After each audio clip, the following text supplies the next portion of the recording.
சிறப்பா செஞ்சு விட்டீங்க போங்க. சிறப்பா செஞ்சு விட்டீங்க. So welcome to money views guys. Live அப்டேட்டோட தான் வந்திருக்கேன். லைவ் அப்டேட் என்ன நடந்துச்சுன்னு பார்த்தீங்கன்னா, நம்ம விடுதலை 2 டீம் வந்துட்டு நம்ம கென் அவர்கள், நம்ம கருணா சார் அவரோட சன், அப்புறம் நம்ம சூர்யா அவர்கள், நம்ம மஞ்சு வாரியர், நம்ம விஜய் சேதுபதி இவர்கள்லாம் சேர்ந்து நடிச்ச விடுதலை பார்ட் 2 படத்துக்கான ப்ரொமோஷன்ஸ்க்காக நம்ம பிக் பாஸ் ஹவுஸ்குள்ள வந்திருப்பாங்க. நீங்க எல்லாருமே பார்த்திருப்பீங்க. ஸோ உள்ள பார்த்தீங்கன்னா பயங்கரமா எல்லாருமே உள்ள வந்தாங்கன்னா வந்துட்டு மூவி பத்தி தான் பேசி பார்த்திருப்போம். இவங்க வந்துட்டு ரொம்ப பிக் பாஸை பத்தி பேச ஆரம்பிச்சிட்டாங்க. நிறைய பிக் பாஸ் நிறைய பார்த்திருப்பாங்க போல. நம்ம சூர்யா அவர்களே சொல்லியிருப்பாரு, நான் வந்துட்டு சும்மா இருக்கிற டைம்ல வந்துட்டு கேரவன்ல வந்துட்டு ஷூட்டிங் முடிச்சுட்டு ஃப்ரீயா இருக்கிற டைம்ல வந்துட்டு கண்டிப்பா பிக் பாஸ் பார்ப்பேன் அப்படின்ற மாதிரி சொல்லியிருப்பாரு. அப்புறம் நம்ம கென் அவர்கள் வந்துட்டு 70 நாளுமே உட்காந்து பார்த்துருப்பாரு போல எல்லா எபிசோடுமே. ஸோ அதனால வந்துட்டு அவர் பார்த்துட்டு என்ன சொல்றாருன்னா, சௌந்தர்யாவை பார்த்து அக்கா வந்துட்டு நீங்க சூப்பரா பண்றீங்கக்கா, உங்க செல்ஃப் கான்பிடன்ஸ் எனக்கு பிடிச்சிருக்கா அக்கா அப்படின்ற மாதிரி எல்லாம் சொல்லிருக்காரு. இவங்க ஒண்ணு, டேய் என்னென்ன கலாய்க்கிறியாடா அப்படின்ற மாதிரி சௌந்தர்யா கேட்டிருக்காங்க. இல்லக்கா நிஜமாலே உங்களை வந்துட்டு எனக்கு ரொம்ப பிடிச்சிருக்குக்கா, நீங்க உங்களோட செல்ஃப் கான்பிடன்ஸ், நீங்க வந்துட்டு கேம் ஆடுறது எல்லாமே எனக்கு பிடிச்சிருக்கு அப்படின்ற மாதிரி சொல்லியிருக்காங்க. அப்புறம் வந்துட்டு நம்ம சூர்யா அவர்களுக்கும் நம்ம முத்துக்குமரன் அவர்களுக்கும் ஒரு பயங்கரமான கான்வர்சேஷன் இருந்திருக்கு.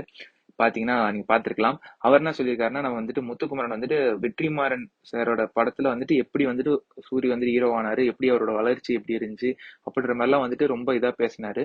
அதெல்லாம் ரொம்ப பார்க்க நல்லா இருந்துச்சு. நம்ம சூர்யா அவர்களுமே சொன்னாரு, நம்ம என் பசங்கெல்லாம் வந்துட்டு நைட்டு தூக்கத்துல எழுப்பி கேட்டா கூட உங்க எல்லாரு பேரையும் சொல்லுவாங்க அப்படின்ற மாதிரிலாம் பேசிட்டு இருந்தாங்க. பாக்குறது ரொம்ப நல்லா இருந்துச்சு.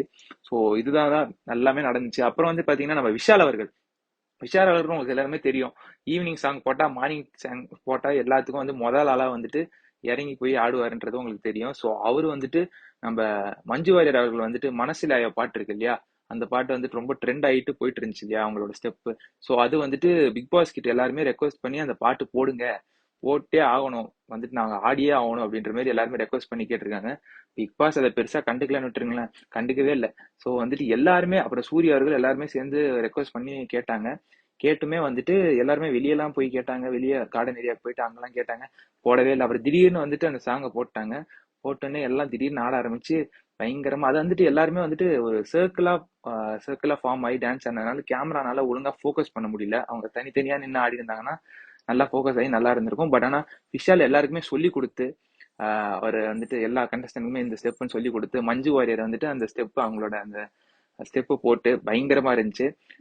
நல்லாவே போச்சு. ஊக் ஸ்டெப் போட்டு பயங்கரமா போச்சு. ஸோ இதுதான் லைவ் அப்டேட்ஸ் நடந்தது. ஸோ அடுத்த வீடியோல ஓட்டிங் ஆர்டர் யார் எவிக்ஷன் ஆக போறான்ற வீடியோட உங்களை சந்திக்கிறேன். ஸோ பாக்குற எல்லாருமே லைக் பண்ணிக்கோங்க, சப்ஸ்கிரைப் பண்ண சப்ஸ்கிரைப் பண்ணுங்க. அடுத்த வீடியோ சந்திக்கலாமா? அடுத்த வீடியோ சந்திக்கலாம். நன்றி.